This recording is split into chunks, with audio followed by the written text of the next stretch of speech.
So students, welcome to the concept of valency. In the previous video, we have discussed why hydrogen form molecule with other atoms or same atom but helium do not. तो इस video में उसका answer आपको मिलने वाला है. It depends upon the bond formation. But what is that? क्या होता है? एटम्स बिल्कुल हमारी तरह होते हैं. हम क्या होना चाहते हैं लाइफ में? स्टेबल. अगर मैं आपसे पूछूं आप क्यों पढ़ रहे हो, क्यों आप ये वीडियो देखने आए हो, क्यों आप वैलेंसी का कांसेप्ट पढ़ना चाहते हो, क्यों? क्योंकि आपको बहुत शौक है, आप बहुत क्यूरियस हो उसके लिए. मैक्सिमम स्टूडेंट्स का आंसर ये नहीं है. आपका आंसर हो सकता है हमें अच्छे नंबर लाने हैं एग्जाम में. क्यों अच्छे नंबर लाना चाहते हो एग्जाम में? ताकि आप अच्छे मार्क्स लोगे तो अच्छी जगह आपको एडमिशन मिलेगा, अच्छा कॉलेज मिलेगा तो अच्छा प्लेसमेंट होगा, अच्छा प्लेसमेंट होगा तो आप अपनी लाइफ में स्टेबल हो जाओगे. यानी कि हम जो भी काम करते हैं, जो मोस्टली सभी कर रहे हैं, सारे बच्चे पढ़ रहे हैं, क्यों? To get the stability. ठीक है, तो इसी तरह एटम्स भी क्या चाहते हैं? स्टेबल होना चाहते हैं.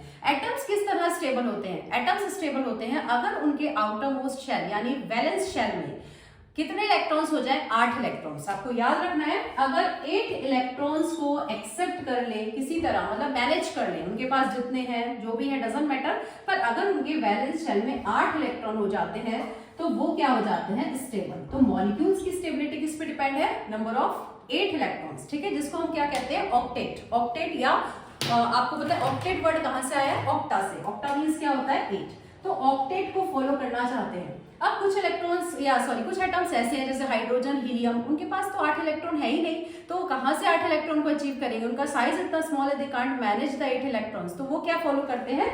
ड्यूप्लाइड. एक और वर्ड होता है ड्यूप्लाइड. जो ऐसे एटम्स हैं वो क्या चाहते हैं कि उनके आउटर मोस्ट शेल में कितने इलेक्ट्रॉन्स हो? 2 इलेक्ट्रॉन्स. वो क्या फॉलो करें? ड्यूप्लाइड. यानी अगर कोई भी एटम, केमिस्ट्री का कोई भी एटम अपने आउटर मोस्ट शेल में 8 इलेक्ट्रॉन्स को मैनेज कर लेता है तो वो हो जाता है स्टेबल. जो 8 को नहीं कर सकते स्मॉलर एटम्स, वो कर लेते हैं 2 को, यानी ड्यूप्लाइड. तो ये है स्टेबिलिटी. अब देखो, अब मैंने आपसे कहा था हाइड्रोजन बॉन्ड क्यों बना रहा है और हीलियम क्यों नहीं. हाइड्रोजन के पास कितने इलेक्ट्रॉन थे? 1 इलेक्ट्रॉन. ठीक है, एक ही शेल था, एक ही इलेक्ट्रॉन था. ठीक है, हाइड्रोजन का अगर मैं डायग्राम ड्रॉ करूं तो यहाँ पे एक शेल और एक इलेक्ट्रॉन है. अगर मैं हीलियम की बात करूं तो एटॉमिक नंबर 2 यानी 2 इलेक्ट्रॉन्स है. पहले शेल में कितने इलेक्ट्रॉन आते हैं? 2. अब ये क्या फॉलो करते हैं? ड्यूप्लाइड. अब हीलियम के आउटर मोस्ट शेल में ऑलरेडी 2 इलेक्ट्रॉन है, तो क्या ये किसी के साथ अपने इलेक्ट्रॉन को डोनेट करेगा, ट्रांसफर करेगा? नहीं. तो ये स्टेबल है, इसीलिए किसी के साथ बॉन्ड फॉर्मेशन नहीं करता. जबकि हाइड्रोजन क्या है? इसके पास 1 इलेक्ट्रॉन है, पर ये स्टेबल होना चाहता है अपनी लाइफ में. तो स्टेबल होने के लिए इसको क्या चाहिए? एक और इलेक्ट्रॉन चाहिए. तो इसलिए ये बेचारा भटकता रहता है, बॉन्ड फॉर्मेशन करता है, मॉलिक्यूल्स बनाता है ताकि स्टेबल हो सके. तो आई होप आपको क्लियर हो गया होगा.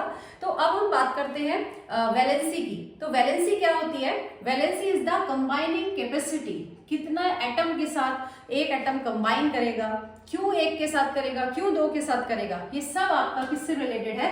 वैलेंसी से. वैलेंसी क्या होती है? Combining capacity. आप कह सकते हो कोई भी एटम कितने इलेक्ट्रॉन गेन करता है या लूज करता है टू कंप्लीट इट्स ऑक्टेट या टू गेट स्टेबल. कोई भी एटम स्टेबल होने के लिए यानी 8 इलेक्ट्रॉन्स अपने आउटर मोस्ट शेल में मैनेज करने के लिए कितने इलेक्ट्रॉन्स का डोनेशन करता है या एक्सेप्ट करता है, उसको हम कहते हैं वैलेंसी. फॉर एग्जाम्पल, अगर मैं बात करूं सोडियम की या क्लोरीन की, आपने सुना होगा नमक जो हम खाते हैं that is sodium chloride NaCl. तो Na ने Cl के साथ बॉन्ड क्यों बनाया? ठीक है, क्यों एक Na एक Cl के साथ जुड़ गया? इसका रीजन क्या है? देखो, Na का एटॉमिक नंबर क्या है? 11. तो इसकी इलेक्ट्रॉनिक कॉन्फ़िगरेशन क्या होगी? 281. यानी इसके वैलेंस शेल में कितने इलेक्ट्रॉन है? 1. ठीक है, अगर मैं क्लोरीन की बात करूं तो 17 एटॉमिक नंबर है, तो कॉन्फ़िगरेशन होगी 287. यानी इसके वैलेंस शेल में कितने इलेक्ट्रॉन है? 7. अब ये दोनों क्या करना चाहते हैं? अपना ऑक्टेट पूरा करना चाहते हैं. अब ये बिल्कुल हमारे जैसे होते हैं, जैसे हम शॉर्टकट फॉलो करते हैं लाइफ में, ऐसे ये भी करते हैं. अब सोडियम क्या चाहता है कि अब मेरे आउटर मोस्ट शेल में कितने इलेक्ट्रॉन्स हो जाए? 8. अभी कितने हैं? 1. तो या तो ये 7 इलेक्ट्रॉन्स ढूंढे भटके कहीं से और 7 इलेक्ट्रॉन इकट्ठे करके लाए, या फिर एक शॉर्टकट है, अगर ये 1 इलेक्ट्रॉन लूज कर दे तो ये शेल तो इसका बचेगा ही नहीं, इसमें तो कोई इलेक्ट्रॉन है नहीं. अब आउटर मोस्ट शेल तो ये हो गया और इसमें कितने इलेक्ट्रॉन हो गए? 8. तो ये रास्ता आसान है. तो ये क्या चाहता है कि अपना 1 इलेक्ट्रॉन में डोनेट कर दूं. Cl क्या चाहता है कि भाई 7 है मेरे पास, इसको तो एक ही इलेक्ट्रॉन एक्सेप्ट करना है, 8 हो जाएंगे, स्टेबल हो जाएगा ये. तो ये इसको 1 इलेक्ट्रॉन एक्सेप्ट करना है और इसको 1 इलेक्ट्रॉन डोनेट करना है. तो होता क्या है?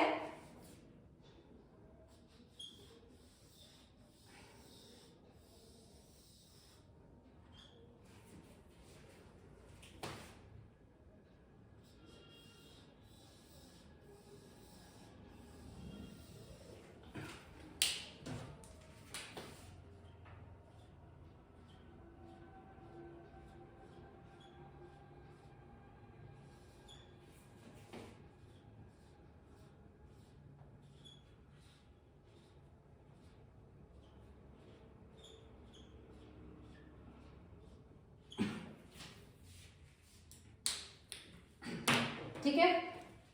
तो होता क्या है, सोडियम और क्लोरीन आते हैं पास बॉन्ड बनाने के लिए, है ना। हम किससे हाथ मिलाते हैं, जिसकी हमें जरूरत होती है ना, स्टेबल हम होना चाहते हैं। तो सोडियम को एक इलेक्ट्रॉन डोनेट करना है और क्लोरीन को एक इलेक्ट्रॉन एक्सेप्ट करना है। तो ये क्या करेगा, अपना एक इलेक्ट्रॉन क्लोरीन को ट्रांसफर कर देगा। जैसे ही इलेक्ट्रॉन यहाँ ट्रांसफर करेगा, इसका आउटर मोस्ट शेल अब ये हो गया, और इस शेल में कितने इलेक्ट्रॉन्स हैं, 8। Cl ने जैसे ही इलेक्ट्रॉन एक्सेप्ट करा सोडियम का, कितने हो गए उसके में, 8।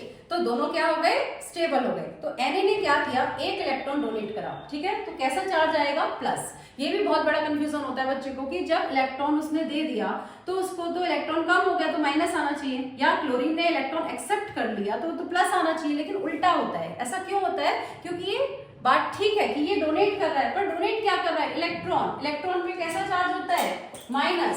तो जब भी इलेक्ट्रॉन डोनेट होगा तो कैसा चार्ज आ जाएगा, प्लस।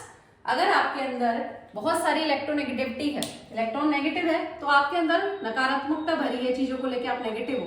अगर आप अपनी नेगेटिविटी डोनेट कर देते हो, ट्रांसफर कर देते हो किसी और को, तो आप क्या हो जाते हो, पॉजिटिव। तो इसी तरह जब इलेक्ट्रॉन डोनेट होता है तो कैसा चार्ज आता है, प्लस, क्योंकि इलेक्ट्रॉन निकला, लेकिन प्लस क्यों, क्योंकि माइनस चार्ज निकल गया। सिमिलरली क्लोरीन ने क्या करा, इलेक्ट्रोनेगेटिविटी को एक्सेप्ट करा, इलेक्ट्रॉन को एक्सेप्ट करा, तो इस पे कैसा चार्ज आएगा, माइनस, ठीक है। तो क्योंकि सोडियम ने एक इलेक्ट्रॉन लूज किया है तो क्या बन जाएगा, Na प्लस, और क्लोरीन ने एक्सेप्ट किया एक किया है तो क्या आ जाएगा, Cl माइनस। तो हम कह सकते हैं Na और Cl ने आपस में क्या कर लिया, बॉन्ड फॉर्मेशन कर लिया।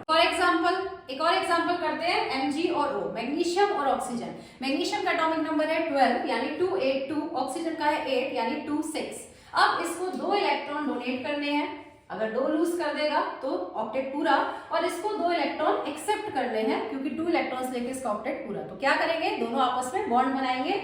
ये 2 इलेक्ट्रॉन्स अपने 2 इलेक्ट्रॉन्स ट्रांसफर कर देगा किसको, ऑक्सीजन को।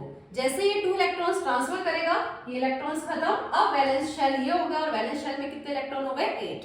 जैसे ही इसने 2 इलेक्ट्रॉन एक्सेप्ट करे, 6 ऑलरेडी थे, तो 2 एक्सेप्ट करके कितने हो गए, 8। दोनों क्या हो गए, स्टेबल। लेकिन चार्जेस, क्योंकि Mg ने इलेक्ट्रॉन को डोनेट किया तो कैसा चार्ज आएगा, प्लस। कितने इलेक्ट्रॉन डोनेट करे, 2, तो इसके ऊपर चार्ज हो गया Mg2 प्लस। और ऑक्सीजन ने एक्सेप्ट करे तो माइनस, और कितने एक्सेप्ट करे, 2, तो 2 माइनस। तो हम कह सकते हैं मैग्नीशियम की वैलेंसी क्या है, 2 प्लस, और ऑक्सीजन की वैलेंसी क्या है, 2 माइनस।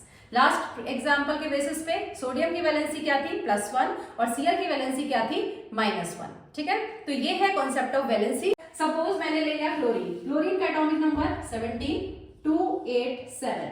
अब ये तो एक ही इलेक्ट्रॉन एक्सेप्ट करेगा, Mg को 2 इलेक्ट्रॉन लूज करने हैं, ठीक है। अब ये इलेक्ट्रॉन, ये हो चुका एग्जांपल, अब मैं इधर से आपको यहाँ समझा रही हूँ, ये 2 इलेक्ट्रॉन। अब Mg को Cl के साथ कंबाइन करना है। Mg के आउटर मोस्ट में कितने इलेक्ट्रॉन है, 2, सेम। अब Cl के पास कितने हैं, 7। तो Cl तो एक ही एक्सेप्ट करेगा। तो अगर मैं एक Cl दिखाऊं यहाँ पर आपको ऐसा, तो Mg जो है वो Cl के साथ भी कंबाइन कर सकता है। Mg की वैलेंसी है +2 यानी इसको 2 इलेक्ट्रॉन्स डोनेट करने हैं। Cl की वैलेंसी है -1 यानी इसको एक ही इलेक्ट्रॉन एक्सेप्ट करना है। तो अब 2 इलेक्ट्रॉन्स, एक Cl तो ले नहीं सकता, Cl को कितने की जरूरत है, केवल एक की। तो ये इलेक्ट्रॉन इसने यहाँ डोनेट कर दिया और Cl हो गया स्टेबल। अब ये तो एक्सेप्ट नहीं करेगा, पर एक और Cl है वो एक्सेप्ट कर सकता है इस इलेक्ट्रॉन को। और अब इन दोनों के पास भी क्या हो गए, 8 यानी एक Mg ने किसके साथ कंबाइन करा, 2 Cl के। तो इसलिए फॉर्मूला क्या बनेगा, Mg एक है लेकिन Cl कितने हैं, 2। तो फॉर्मूला बन गया MgCl2 यानी कि Na के साथ एक Cl कंबाइन कर रहा था तो NaCl, लेकिन Mg के साथ 2 Cl कंबाइन करेंगे। तो ऐसा नहीं है कि +2 वाला -1 के साथ कंबाइन नहीं कर सकता। आई होप आपको वैलेंसी का कॉन्सेप्ट अच्छे से समझ में आया।